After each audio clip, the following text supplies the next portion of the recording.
Hello all! Today is a very exciting day as I am about to set up a new A5 size disc-bound planner.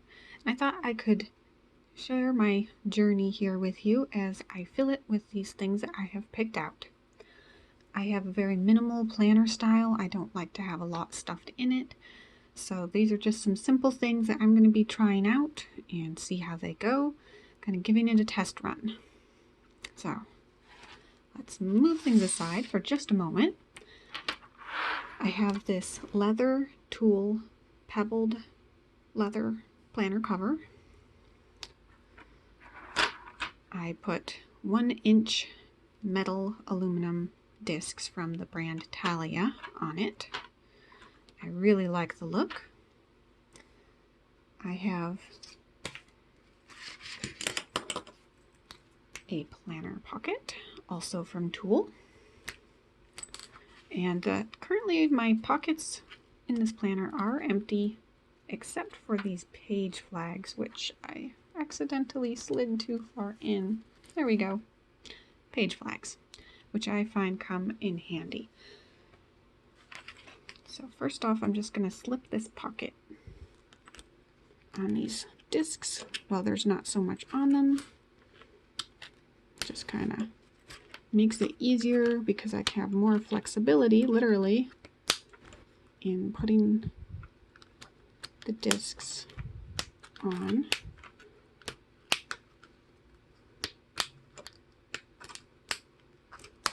There we go. So that's in place. And the next thing that I would like to do is get my bookmark. I made this tassel from some special pink and white swirled cotton yarn, and I love it. I had it on my Filofax A5 planner, and I really want to try using it in my Discbound. So I just made a little plastic holder for it, and I figured I'll see if it can't live in the back.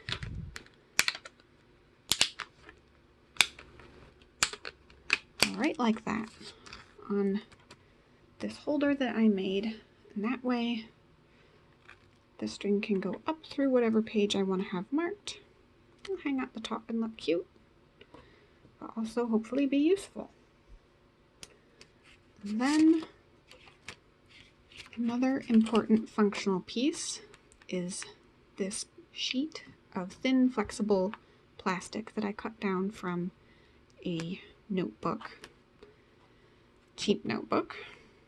And its entire purpose is actually just to make kind of a buffer for my paper, so that anything a little bit bumpy like that shouldn't be an issue if I'm writing on the page. It'll have a smooth surface to be on. So this is cut just a little bit larger, just a tiny bit larger than an A5 sheet. So there's that. I'm also test driving some of the Tool branded paper. So I'm going to put that in. I also have this loose sheet of blank rhodia paper. I'm just going to throw that in there too.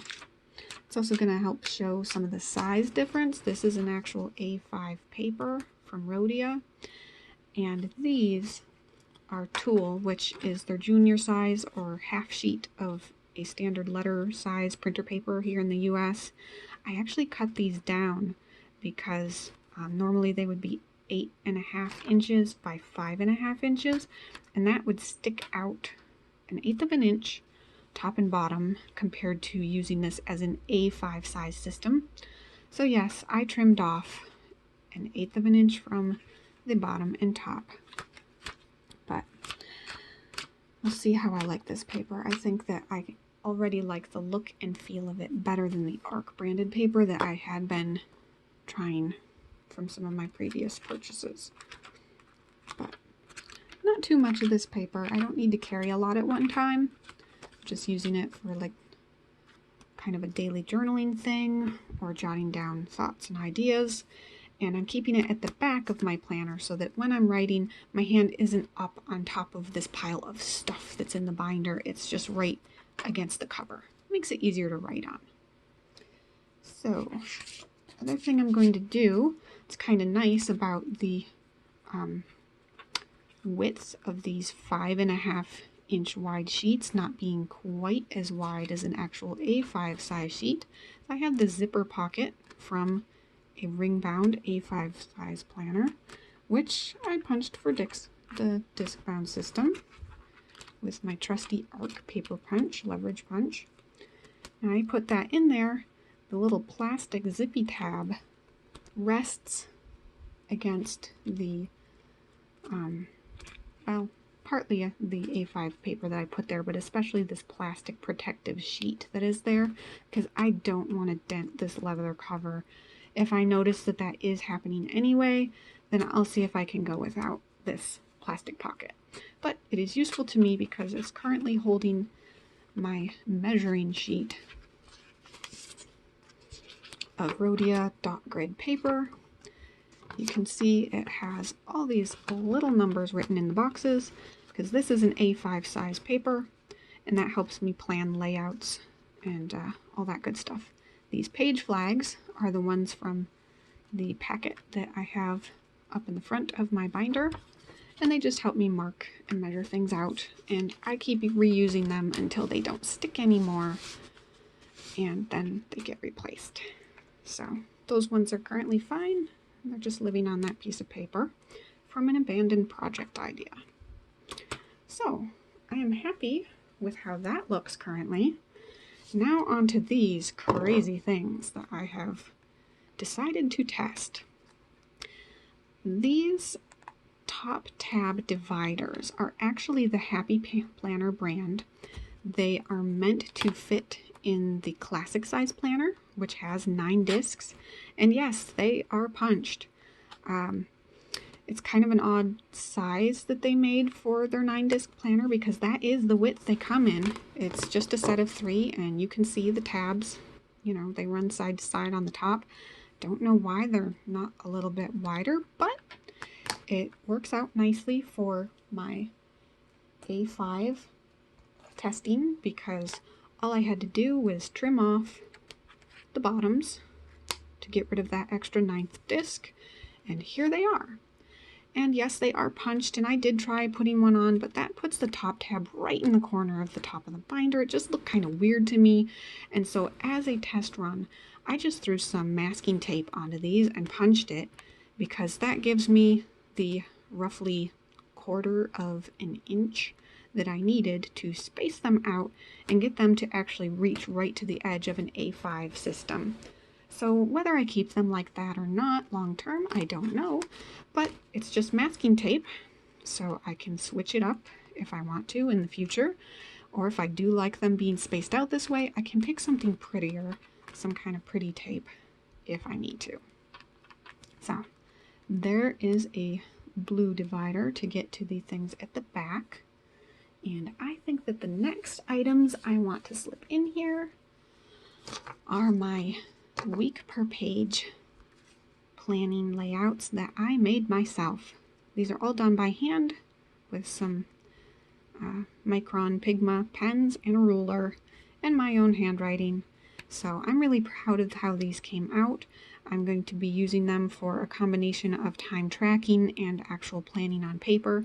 I do digital planning now as well, and that is working quite well because I can share it with the whole family. Well, at least with my husband, and we can collaborate on things, and that's great. However, I find that things are still kind of falling through the cracks with me. I do a lot better if I see a paper calendar, if I have a real physical reminder of, oh hey, I wrote that down, I remember it better. So it's almost like it makes it a real tangible, tactile object in my mind. These pages are Rhodia dot grid paper that is in A5 size, and I had originally punched for my A5 size ring bound planner. You can probably see the old punchings. So I just went ahead and lined each page with the 10 millimeter or 1 centimeter wide size of some washi tape, and then repunched them for disc bound. So it does dress them up a little bit, I am honestly not usually too big on the look of washi tape on the side and then punched. However, I like it in this. I don't know if it's just because it's a thinner size, or because I realize it's actually serving a functional purpose. But what I did is each month gets its own washi tape, and I just make a little teeny tiny tab sticking off the first day of the month.